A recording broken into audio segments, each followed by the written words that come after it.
اگر دور نبوت کے اندر اس طرح کے لوگوں کا یہ انجام ہوا ہے تو قیامت تک اگر کوئی مخالفت کرے گا اللہ کی، اس کے رسول کی، اس کی کتاب کی، اس کے دین کی، تو اس کا انجام بھی ایسا ہی ہوگا اور اللہ کے انجام سے وہ بچ نہیں پائے گا۔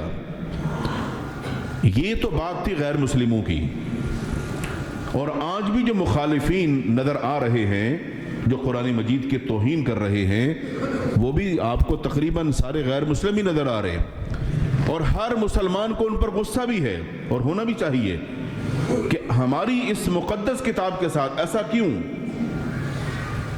لیکن ایک بات کہنا چاہتا ہوں، توجہ ہے نا سب کی بھائی، غیر مسلم قرآن کی توہین کرے تو ہم برداشت نہیں کریں گے، لیکن اگر کوئی مسلمان توہین کرے تو کیا ہونا چاہیے؟ اگر کوئی مسلمان توہین کرے تو اس کا کیا علاج ہے؟ اور ہر بندہ سوچے کہ ہم کہیں توہین تو نہیں کر رہے ہیں۔ قرآن مجید کی جو توہین ہے،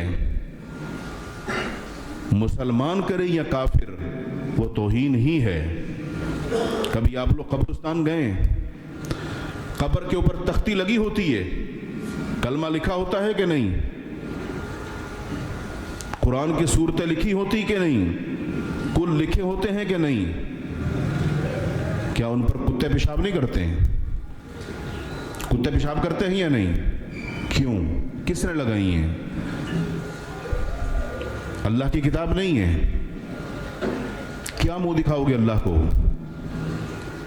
اس تختی لگانے کا میت کو کوئی فائدہ ہے؟ اس کو وہی فائدہ ہے جو وہ اپنے ساتھ اچھے عمل لے گیا، اور جو آپ کو اس نے بتایا آپ اس پر کاربند ہیں تو اس میں اس کا حصہ ہوگا، لیکن آپ جو غلط کر رہے ہیں اس کا جواب آپ کو دینا پڑے گا۔ قبر کے اوپر چادر ڈالی جاتی ہے جو کہ اسلام کے اندر اس کی کوئی تعلیم نہیں۔ جو زندہ ہیں ان کے پاس پہننے کے لیے کپڑے نہیں، اور جو مر چکے ہیں ان کی قبروں کے اوپر بھی چادریں ڈالی ہیں، اور چادروں پر کیا لکھا ہوا ہے؟ قرآن۔ کتے پیشاب نہیں کرتے ہیں، کوے ہوں چیلے ہوں وہ گند نہیں کرتی ان کے اوپر۔ کہاں گئی غیرت؟ یہ قرآن کے ساتھ محبت ہے؟ کیا مردوں کو بخشوانے چلے ہو یا اللہ کے عذاب کو دعوت دے رہے ہو؟ کبھی کوئی مدینہ میں گیا ہے، بقی قبرستان دیکھا ہے مسجد نبوی کے برابر؟ وہاں پر کسی نے تختی لگی ہوئی دیکھی ہے کہ یہ قبر ہے عثمان غنی رضی اللہ تعالی عنہ کی، اور اس کے اوپر کوئی کتبہ لگا ہو، کوئی تختی کسی نے دیکھا ہے؟ احد کے جو شہداء ہیں ان کی قبریں، وہاں آپ نے کوئی کتبہ دیکھا؟ کچھ بھی نہیں۔ نشانی کے طور پر آپ کو ایک چھوٹا سا پتھر رکھا ہوا ملے گا کہ یہ قبر ہے، یہ اس کی نشانی ہے بس، اور زمین سے تھوڑی سی اونچائی پر قبر ہوگی، کوئی کتبہ نہیں، کوئی تختی نہیں، کوئی کل نہیں، کچھ بھی نہیں۔ یہ ہے تعلیم دین کی۔ اور ہم نے یہ جو قبرستانوں کے اندر، کئی تو ایسے بے وقوف ہیں انہوں نے قبرستان میں قرآن بھی رکھے ہوئے ہیں، قرآن بھی رکھے ہوئے ہیں۔ یہ قرآن مردوں کے لیے تھا یا زندوں کے لیے ہے؟ جو زندہ ہیں وہ گھر پہ پڑھتے نہیں ہیں اور اٹھا کے قبرستان میں رکھ دیا، تو مرنے کے بعد وہ پڑھے گا؟ جو زندہ تھا جب نہیں پڑھتا تھا۔ کہاں گئی عقل؟ غیر مسلم قرآن کی توہین کرے تو وہ توہین ہے، اور ہم مسلمان جو مرضی کریں وہ محبت ہے۔ اپنے اس عمل پر، اپنے اس کردار اور رویے پر، قرآن کے ساتھ اس سلوک پر تھوڑا سا غور تو کرو، کہاں کھڑے ہو؟ اللہ کی کتاب کے ساتھ یہ سلوک، اور پھر امید رکھتے ہو کہ اللہ ہم پر مہربان ہوگا، برکتیں آئیں گی، حالات ٹھیک ہوں گے۔ اگر کسی نے یہ جو بھی کیا بہت غلط کیا۔